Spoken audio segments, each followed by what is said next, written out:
Hey there mga my loves, Leo! Thank you so much for always staying here with me in this channel, babe. So before we start your reading, let me just tell you guys na hindi po ito for everybody, so just pick up only the messages you think are for you. At kung feel mo na ang reading na to for you, then this reading might be really for you. And yes, na wala po tayong gender dito, so babae, lalaki, LGBT, lahat welcome. Pwede rin pong iswitch yung mga roles kung gusto niyo dahil isa itong general reading. And at the end of the day, meron po kayong free will na free nyo pong gamitin anytime, anywhere. So, by the way, my name is Yan. New viewers, welcome. At aking returning tambayers, thank you sa inyong walang sawang support and love for me. So, kung hindi nyo pa knows, meron pa po tayong other channel. Link is nilagay ko sa description box ng video nito. Kaya naman, if interested ka na tumambay dyan din, kita-kita din po tayo dyan. So, yun nga mga babes, no? Just take only what resonates. Kung may cross-watcher si Leo, welcome ka rin. Kung merong Leo placement sa kanilang natal or birth chart, welcome din po. Just take how this resonates. Archangel Michael, thank you so much. Together with the angels and guides. Can we get messages right here for Leo, please? What does Leo needs to know? Leo. What does Leo needs to know? Can you please show me? Leo. Leo.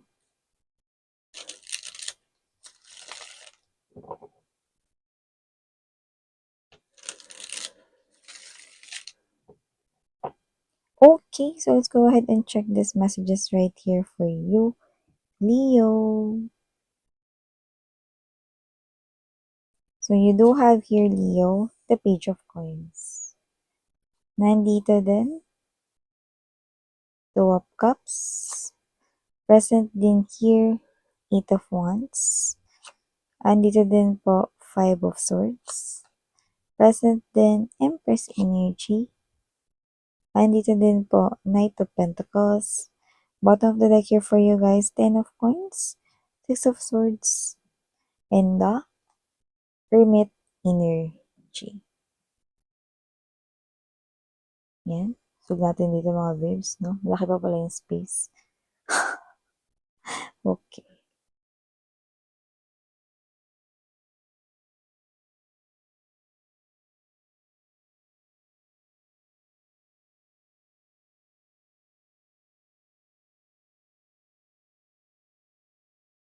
So, Leo, sa nakikita ko dito mga babes, no? Mukhang meron dito yung energy na hindi naman siya rito, hindi niya intensyon na bisitin ka. Wala rin naman siya ritong energy na may lihim siyang galit or inggit sa inyo, no? Pero, sadyang nakakabwisit lang siya. May gano'n siya klase ng energy, no? So, alam mo yung kumbaga sa asar talo, no? Talo kayo dito sa kanya, no? So, pwedeng literal na magaling siyang mang-asar or siya itong klase ng energy na kung sino man siya, no? Siya yung klase ng energy na possible na um, meron siyang katangian, no, na nakainis-inis. Yun yung nakikita natin dito. Okay? At posibleng ito ay kasamahan ninyo sa trabaho, more likely. Or kung kayo ay nag-aaral, no, possible na ito ay kagrupo ninyo kung may groupings man ditong inassign ng inyong prof or teacher. You know? At marami-rami sa inyo yung katrabaho nyo yan. Ano? So, may ganon. Yung iba ha, may chance na yan yung boyfriend-girlfriend ninyo, no? Pero, alam niyo yun, yung parang nabibwisit kayo sa kanya, meron siya rito nagagawa no, na parang yung energy is matigas yung ulo niya, hindi niya naiintindihan no, na nakakabwisit na siya, na imbes na makatulong siya, hindi ganun yung nangyayari. Yan. Kaya kung sino man tong energy na to mga babes, I think you need to protect your energy from this person. Then, no, like, wag nyo na lang siyang masyadong pansinin. Mas maganda kung ide-deadman nyo siya. Yan. Kasi nakita ko dito, wala naman siya ditong galit sa inyo. Wala rin namang puot at wala ring inggit, no? So, sadyang ano lang, no? May ganun lang siyang kilos, no? Pero, hindi naman siya rito abnormal. Pero yung kinikilos niyang ganyan na parang galing niya mang buisit, no? Para siyang hindi normal. Yan, no? So, maliban dyan, nakakita rin tayo ng energy rito, Leo, no? Na possible na maungusan mo ang sino man ritong magtatangka na hilahin kayo pababa, 'no? At for some reason nakakuha ko dito ng specific na mensahe kung saan possible na meron diyan na parang ka-level mo lang siguro sa trabaho 'no, pero, maaaring nakikitaan niya na mas may potensyal ka, mas magaling ka 'no, or mas kapansin-pansin rito yung mga actions or yung inyong mga work 'no, na ginagawa 'no. So nakikita ko rito that that person right here is someone na possible na hilahin kayo pababa 'no. Ito talaga may inggit 'to. 'Yan 'no. Lalo na kung nauna siya sa inyo na magtrabaho sa kumpanya na 'yan 'no, tapos kayo pa 'to na parang napapaambunan at napapaulanan pa nga yung iba 'no, ng oportunidad sa money or kaperahan 'no. So, 'yan mga babes hindi maiiwasan yung gano'n lalo na yung iba nagse-self-pity na, "Ako nauna rito sa kumpanya na 'to, eh. Ang tagal-tagal ko na dito, 7 years." May gano'n 'no, may senti dito 'no, parang gano'n and at the same time nagse-self-pity rin, 'di ba? Pero labas ka na ro'n 'no, pero parang isa lang 'yun na paalala ni universe 'no, na meron ditong someone around you na parang may crab mentality, 'yan. Hihilahin kayo pababa. 'Yan. So, may energy rin tayo rito 'no, kung saan possible na meron ba ditong mga magli-leave or meron ditong mga hindi papasok. Hindi dahil may sakit kayo, kundi dahil puwedeng magbabakasyon kayo or kayo 'to na uuwi ng hometown or province ninyo or just a vacation, okey? So, nakikita ko rito na pagbalik mo tatamarin ka.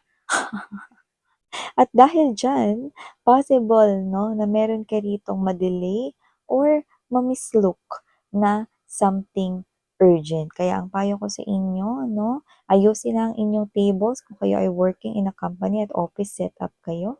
Ilagay na sa unahan 'no or sa inyong shelves 'no, yung mga top priority or yung mga may deadlines, may mga due date. Kung tawagin ng iba may mga due date mga babes 'no, Leo 'no, para hindi niyo makaligtaan.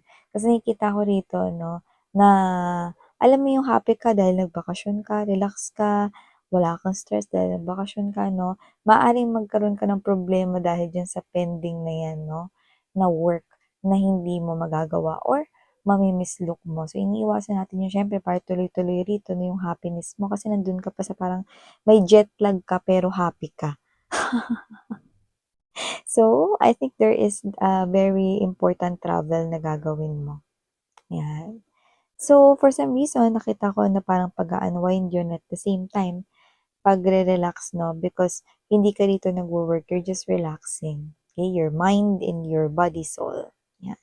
So, maliban diyan sa usaping travel na 'yan na namamataan natin dito, possible rin mga babes 'no, na ma-meet or nakilala na ng iba sa inyo ang inyong future mapapangasawa. Alam niyo check niyo yung mga collective readings ko lalo na nitong mga nakaraan. Naku, naku, naku, naku, naku, naku.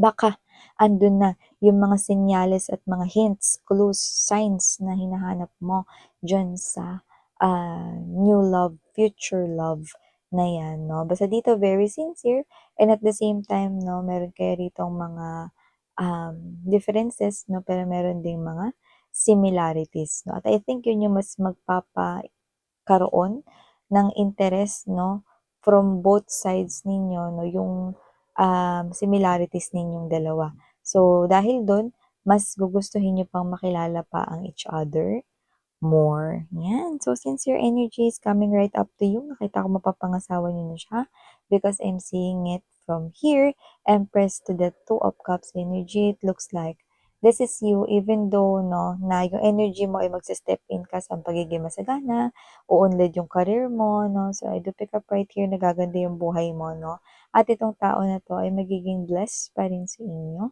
or isang blessing pa rin sa inyo because this person here is very supportive. And for some reason, nakita kong mamahalin mo talaga yung person na 'to, and why not? Sincere ang kanyang energy 'no, purest of the pure soul ang nakikita ko sa kanya. Six of Swords energy, Ten of Pentacles right here, and the Hermit. Nakita ko dito 'no, na very evidently talagang ikakasal 'no, ang mga nakararaming portion 'no, ng mga viewers dito. Kaya if you're thinking or if you're having here a hard time thinking 'no, kung kayo ba ay magkakaroon pa ng asawa or meron pa ba ditong naghihintay na love life 'no, sa inyong future din, eto na yun, 'no? This is a confirmation right here na hindi ka tatandang mag-isa. You will be with the person here na nakatakda for you and magkakaroon kayo rito ng, masaganang pamumuhay dahil sa pagsusumikap ninyong dalawa na mag-asawa, 'no? At may tataguyod ninyo ang inyong mga anak, 'no? Tsaka yung mga anak ninyo, lalaki talaga rito, 'no, na mabuting tao, okey? At magiging mapag-alaga sila sa inyo, na bibisitahin kayo palagi kahit na meron na silang mga sari-sariling pamilya, 'no? Kahit na may mga apo na kayo sa kanila. 'Yan, 'no, alam mo hindi lahat ng anak gano'n, ha? Pero yung mga anak ninyo or yung future ninyong mga magiging anak or yung anak ninyo kung may anak na kayo ngayon, 'no, that person will take care sa inyong dalawa ng iyong husband or wife, 'yan. So, maliban diyan nakita rin ako rito 'no, na may nagmumukmok, ayan 'no. For some reason, di ko naman nakikita na bahay lang siya nagmumukmok, puwedeng lumalabas din siya at ang matindi dito, kung saan siya pumupunta, dun sa mga dati ninyong pinupuntahan 'no. So, hindi ko alam kung balak niya ba talaga na parang hurt na nga siya, eh, 'no, na possible na hindi mo siya kinakausap or wala sa inyong connection 'no, parang mas lalo niya pang sinaktan yung sarili niya kasi pinupuntahan niya, okey, mag-isa yung mga lugar na puwedeng madalas ninyong puntahan noon or kinakainin niya yung mga restaurants 'no, yung pagkain mismo 'no. I don't know but I think this person here mas lalo niya ritong dinadagdagan yung pain niya 'no, because, those are only memories 'no.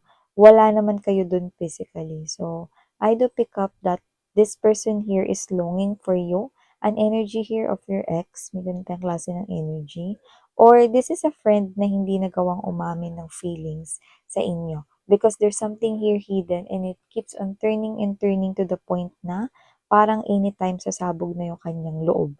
So I do pick up right here that whoever this individual is, this person here, I think, okay, gustong-gusto niya kayo dito na makasama, makita ulit, gano'n, 'no? And yung iba naman 'no, kung ito man ay energy 'no, ng inyong friend na hindi nagawang makapagtapat 'no, gano'n pa din. Parang gusto niya rito magtapat na pero parang pinag-iisipan niya paano yung hindi kayo rito iiwas or lalayo sa kanya 'no, may gano'n siyang pinag-iisipan. So more likely, okay, this person here is mas marami yung alone time niya 'no, like mag-isa. 'Yan. So, maliban diyan Leo, nakita rin ako rito ng mensahe pero good news ito, pagdating sa inyong kaperahan 'no, parang bumiyahe yung good news na 'to ng matagal. So, parang ito yung klase ng investment, kung investment man 'to 'no, na parang tumubo na, lumago na, pero ang tagal mo yun hinintay 'no, kumain ng mga taon, okey? So, yung iba naman kung hindi yan investment 'no, good news naman yan, puwedeng sa larangan naman ng inyo ritong family.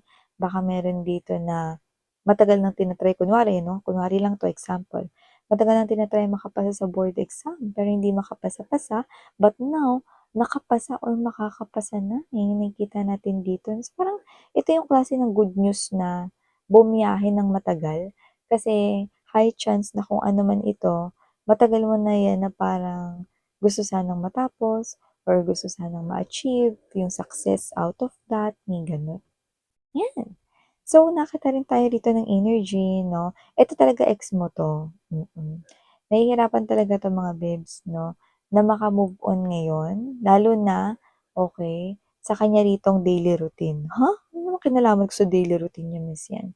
Sa tingin ko dito, nung kayo pa either nagsama kayo boyfriend, girlfriend or mag-asawa kayo noon 'no, parang binibi mo siya or masyado siya kasing naging komportable, hindi naman sa binibi mo, parang masyado siyang naging komportable. Yeah, that word maasikaso 'no, is really popping out 'no, sa aking mind. So, I think, kung ire-rate 'no, yung pagiging maasikaso mo at ang 10 ang highest, maaaring nandun ka sa 9 to 10 talaga.